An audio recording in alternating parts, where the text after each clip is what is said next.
ನಮಸ್ಕಾರ ಸ್ನೇಹಿತರೆ, ನಮ್ಮ ನಂಬಿಕೆಗೆ ಸ್ವಾಗತ ಸುಸ್ವಾಗತ. ಸ್ನೇಹಿತರೆ, ಇವತ್ತಿನ ಎಪಿಸೋಡ್ನಲ್ಲಿ ಮನುಷ್ಯನ ಬದುಕಿನಲ್ಲಿ ಮುದ್ರೆಯ ಪ್ರಭಾವ ಹಾಗೂ ಮುದ್ರೆಯ ಶಕ್ತಿ ಎಂಥದ್ದು ಅನ್ನೋದನ್ನ ತಿಳಿದುಕೊಳ್ಳೋಣ. ಅದಕ್ಕೂ ಮುನ್ನ ನಮ್ಮ ನಂಬಿಕೆಗೆ ನಿಮ್ಮ ಬೆಂಬಲವಿರಲಿ. ಸ್ನೇಹಿತರೆ, ಪ್ರಾಚೀನ ಕಾಲದಿಂದಲೂ ನಮ್ಮ ಭಾರತ ಜ್ಞಾನದ ಆರಾಧನೆ ಮಾಡುವ ದೇಶ. ತನ್ನ ಜ್ಞಾನದಿಂದ ಇಡೀ ಜಗತ್ತನ್ನೇ ಬೆಳಗಿಸಿದ ದೇಶ. ಶ್ರೀಕೃಷ್ಣ ಪರಮಾತ್ಮನು ಭಗವದ್ಗೀತೆಯಲ್ಲಿ ನಹಿ ಜ್ಞಾನೇನ ಸದೃಶಂ ಪವಿತ್ರಮಿಹ ವಿದ್ಯತೆ ಎಂದು ಹೇಳಿದ್ದಾನೆ. ಅಂತೆಯೇ ನಮ್ಮ ಪೂರ್ವಜರಾದ ಋಷಿಮುನಿಗಳು ಜ್ಞಾನವೇ ಶಕ್ತಿ, ಜ್ಞಾನವೇ ಮುಕ್ತಿ ಎಂದು ನಂಬಿ ಇಹ ಪರಗಳೆರಡನ್ನೂ ಅವಲೋಕಿಸಿದರು. ವೇದ ಉಪನಿಷತ್ತುಗಳನ್ನು ನೀಡಿದರು. ಆಯುರ್ವೇದ, ಯೋಗ, ಮುದ್ರಾ ವಿಜ್ಞಾನಗಳಂತಹ ಶ್ರೇಷ್ಠ ಜ್ಞಾನ ಭಂಡಾರವನ್ನ ಮಾನವ ಸಮಾಜಕ್ಕೆ ಅರ್ಪಿಸಿದರು. ಈಗ ಹೆಚ್ಚು ಪ್ರಚಲಿತದಲ್ಲಿರುವ ಆಯುರ್ವೇದ ಯೋಗದಿಂದಾಗಿ ಮುದ್ರಾ ವಿಜ್ಞಾನವನ್ನ ಪರಿಶೀಲಿಸಿದರೆ ದೀರ್ಘ ಆಯುರಾರೋಗ್ಯ ಒಂದು ಚಮತ್ಕಾರವಲ್ಲ, ಅದು ಸಾಕ್ಷಾತ್ಕಾರ ಆಗುವ ವಿಶ್ವಾಸ ನಿರ್ಮಾಣವಾಗಿದೆ. ಯೋಗದಂತೆ ಮುದ್ರಾ ವಿಜ್ಞಾನವು ಕೂಡ ಒಂದು ವಿಶೇಷವಾಗಿ ಪರಿಣಮಿಸಿದೆ. ಮುದ್ರೆಗಳನ್ನ ಯೋಗದ ಅಂಶವೆಂದು ಪರಿಗಣಿಸಿದ್ದಾರೆ. ಆದುದರಿಂದ ಅವುಗಳನ್ನ ಯೋಗ ಮುದ್ರೆಗಳೆನ್ನುತ್ತಾರೆ.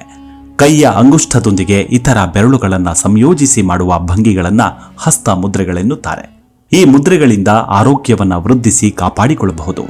ಯೋಗಿಗಳು ಈ ಮುದ್ರೆಗಳನ್ನ ಚೈತನ್ಯದ ಪ್ರತೀಕಗಳೆಂದು ಬೋಧಿಸಿದ್ದಾರೆ. ಸಂಸ್ಕೃತ ಭಾಷೆಯಲ್ಲಿ ಮುದ್ರಾ ಅಂದರೆ ಮುಖದಲ್ಲಿ ತೋರುವ ಭಾವನೆಗಳ ಅಭಿವ್ಯಕ್ತಿ. ಮುದ್ರೆಗಳು ಮಾನಸಿಕ, ದೈಹಿಕ, ಭಕ್ತಿಯ ಅಭಿವ್ಯಕ್ತಿಯ ಪ್ರತೀಕಗಳೆಂದು ಅರ್ಥೈಸುತ್ತಾರೆ. ಮುದ್ರೆಗಳನ್ನ ನೃತ್ಯಗಳಲ್ಲೂ ಬಳಕೆ ಮಾಡುವುದನ್ನು ಕಾಣ್ತೇವೆ. ಕುಲಾರಣವ ತಂತ್ರ ಎಂಬ ಗ್ರಂಥದಲ್ಲಿ ಹೇಳಿರುವಂತೆ ಮುದ್ರಾ ಎಂಬ ಶಬ್ದವು ಎರಡು ಶಬ್ದಗಳಿಂದ ಉದ್ಭವವಾಗಿರುವಂಥದ್ದು. ಅವುಗಳೇ ಮುದ ಮತ್ತು ದ್ರಾ.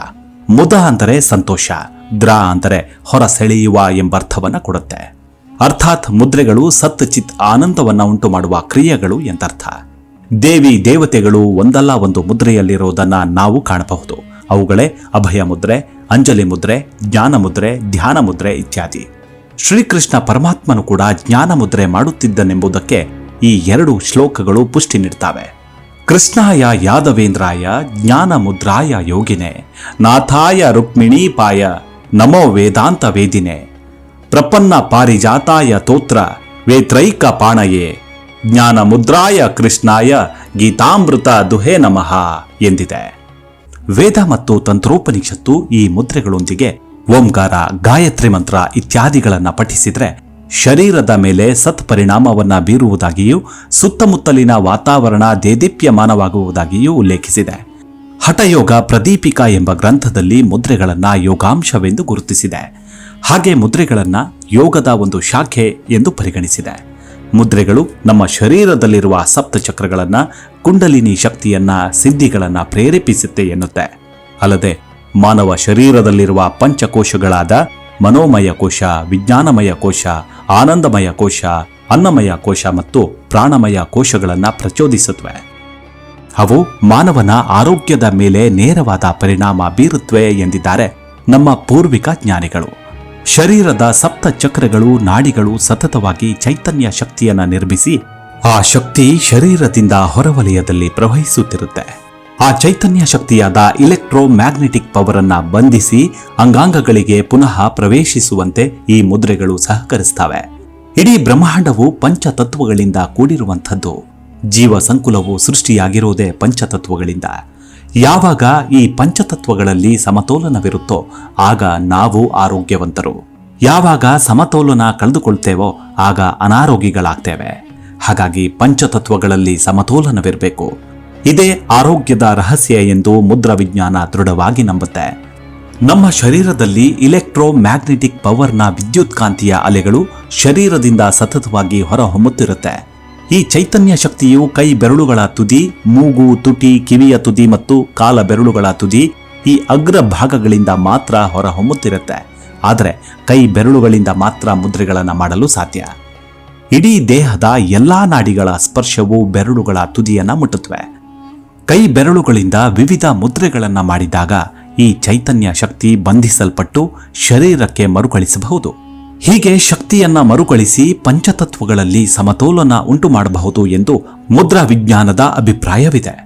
ಪ್ರಯೋಗದ ಮೂಲಕ ಗಮನಿಸಿದರೆ ಕೈಯ ಹೆಬ್ಬೆಟ್ಟಿನ ಅಗ್ರಭಾಗದಿಂದ ಉಳಿದ 4 ಬೆರಳುಗಳಲ್ಲಿ ಒಂದು ಬೆರಳಿನ ತುದಿಯನ್ನ ಜೋಡಿಸಿ ಗಮನಿಸಿದಾಗ ಸ್ಪಂದನದ ಅರಿವಾಗತ್ತೆ. ಹಾಗೆ ನಮಸ್ತೆ ಮಾಡಿದಾಗ ಧ್ಯಾನ ಮುದ್ರೆಯಲ್ಲಿ ಅಂಗೈಗಳನ್ನ ಒಂದರ ಮೇಲೊಂದರಂತೆ ಇಟ್ಟಾಗಲೂ ಕೂಡ ಈ ವಿದ್ಯುತ್ಕಾಂತೀಯ ಅಲೆಗಳ ಸ್ಪಂದನ ಅರಿವಿಗೆ ಬರುತ್ತೆ. ಅರ್ಥಾತ್ ನಮ್ಮ ಶರೀರದಿಂದ ವಿದ್ಯುತ್ಕಾಂತೀಯ ಅಲೆಗಳು ಕೈಗಳ ಮುಖಾಂತರ ಬೆರಳುಗಳ ತುದಿಗಳಿಂದ ಬ್ರಹ್ಮಾಂಡದಲ್ಲಿ ಪ್ರವಹಿಸುತ್ತೆ ಎಂದು ಮುದ್ರಾ ವಿಜ್ಞಾನ ಸಾಧಿಸುತ್ತೆ. ನಮ್ಮ ಶರೀರದ ಜ್ಞಾನವಾಹಿ ಮತ್ತು ಕಾರ್ಯವಾಹಿ ನರಗಳನ್ನ ನಾಡಿಗಳೆನ್ನುತ್ತಾರೆ.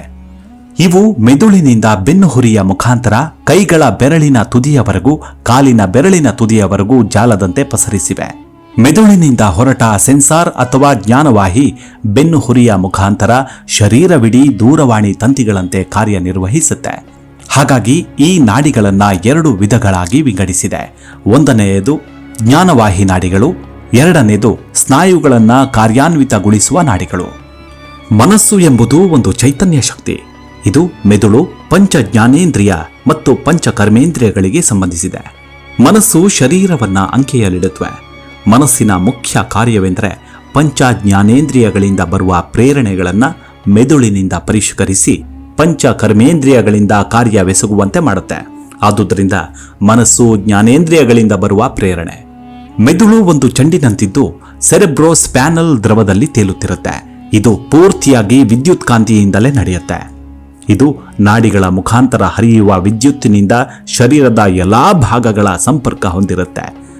ಮೆದುಳು ಜ್ಞಾನವಾಹಿ ನಾಡಿಗಳು ಮತ್ತು ಕಾರ್ಯವಾಹಿ ನಾಡಿಗಳನ್ನು ಪ್ರಭಾವಿಸುವ ಕೇಂದ್ರ. ಮೆದುಳು ನ್ಯೂರಾನ್ಸ್ ಎಂಬ ಸೂಕ್ಷ್ಮ ವಿದ್ಯುತ್ ಅಣುಗಳಿಂದ ಕಾರ್ಯ ಮಾಡುತ್ತೆ. ಇವುಗಳನ್ನು 2 ಪ್ರಕಾರಗಳಾಗಿ ವಿಂಗಡಿಸಬಹುದು. ಒಂದನೇದು ಜ್ಞಾನೇಂದ್ರಿಯಗಳಿಂದ ಬರುವ ಪ್ರೇರಣೆಗಳನ್ನು ಜ್ಞಾನವಾಹಿಗಳಿಂದ ಮೆದುಳಿಗೆ ತಿಳಿಸುವುದು. ಎರಡನೇದು ಮೆದುಳು ನೀಡಿದ ಆಜ್ಞೆಯಂತೆ ಕಾರ್ಯವಾಹಿ ನಾಡಿಗಳಿಂದ ಕ್ರಿಯೆಗಳನ್ನು ಮಾಡಿಸುವುದು. ಮೆದುಳಿನ ಥಾಲಮಸ್ ಭಾಗವು ಮಾನಸಿಕ ಶಾರೀರಿಕ ಆಗುಹೋಗುಗಳಿಗೆ ಕೇಂದ್ರವಾಗಿದೆ. ಜ್ಞಾನವಾಹಿ ಮತ್ತು ಕಾರ್ಯವಾಹಿ ನ್ಯೂರಾನ್ ಹೊರತು ವಿಜ್ಞಾನಿಗಳು ಇನ್ನೂ ವಿಶೇಷವಾದ ಸ್ಪರ್ಶವಾಹಕ ಪ್ರತಿಕ್ರಿಯೆಗಳನ್ನು ಪ್ರಚೋದಿಸುವ ನ್ಯೂರಾನ್ಸ್ಗಳು ಮೆದುಳಿಗೆ ಸಂದೇಶ ಪ್ರವಹಿಸುವುದನ್ನು ಕಂಡುಹಿಡಿದಿದ್ದಾರೆ. ಅನೇಕ ನಾಡಿಗಳ ಕೊನೆ ಭಾಗವು ಚರ್ಮದಾದ್ಯಂತ ಹರಡಿಕೊಂಡಿರುತ್ತೆ. ಇವುಗಳಿಂದಾಗಿ ನಮ್ಮ ಕೈ ಬೆರಳುಗಳು ಮತ್ತು ಅಂಗೈಗಳು ಬಲು ಸೂಕ್ಷ್ಮ ಸ್ಪರ್ಶಕ್ಕೂ ಸ್ಪಂದಿಸಬಲ್ಲವು. ಅಂತೆಯೇ ರೋಮರಹಿತವಾದ ಕೈಯ ಭಾಗದಲ್ಲೂ ಈ ಸ್ಪರ್ಶ ಒತ್ತಡದ ಜ್ಞಾನವು ಬಹಳ ತೀವ್ರವಾಗಿರುತ್ತೆ. ಈ ವಿಶೇಷ ಸ್ಪರ್ಶ ಜ್ಞಾನ ನೀಡುವ ಸೂಕ್ಷ್ಮ ಕೋಶಗಳನ್ನ ಮೈಸ್ನರ್ ಕಾರ್ಪ್ಯೂಸೆಲ್ಸ್ ಎನ್ನುತ್ತಾರೆ. ನಾಡಿಗಳ ಅತಿ ಸೂಕ್ಷ್ಮ ತಂತುಗಳನ್ನ ಫಿಲಾಮೆಂಟ್ ಎನ್ನುತ್ತಾರೆ. ಇವುಗಳು ಸೂಕ್ಷ್ಮಗ್ರಾಹಿಗಳು. ಇವುಗಳು ಚರ್ಮದಾದ್ಯಂತ ಪಸರಿಸಿದ್ದರೂ ಕೂಡ ಬೆರಳುಗಳ ಅಗ್ರಭಾಗದಲ್ಲಿ, ಅಂಗೈಗಳಲ್ಲಿ ಮತ್ತು ಕೈ ಭಾಗದಲ್ಲೂ ಕೂಡ ಕೇಂದ್ರೀಕೃತವಾಗಿವೆ. ಹೀಗಾಗಿ ಮೈಸ್ನರ್ ಕಾರ್ಪ್ಯೂಸೆಲ್ಸ್ಗಳು ಕ್ಷಣಾರ್ಧದಲ್ಲಿ ಸ್ಪರ್ಶದ ತೀವ್ರ ಜ್ಞಾನ ನೀಡುವಲ್ಲಿ ಯಶಸ್ವಿಯಾಗ್ತವೆ. ಆದುದರಿಂದ ಸೂಕ್ಷ್ಮ ವಸ್ತುಗಳ ಅಥವಾ ಜೀವಿಗಳ ಹರಿದಾಡುವಿಕೆಯು ಮೆದುಳಿಗೆ ತಕ್ಷಣ ತಿಳಿಯುತ್ತೆ.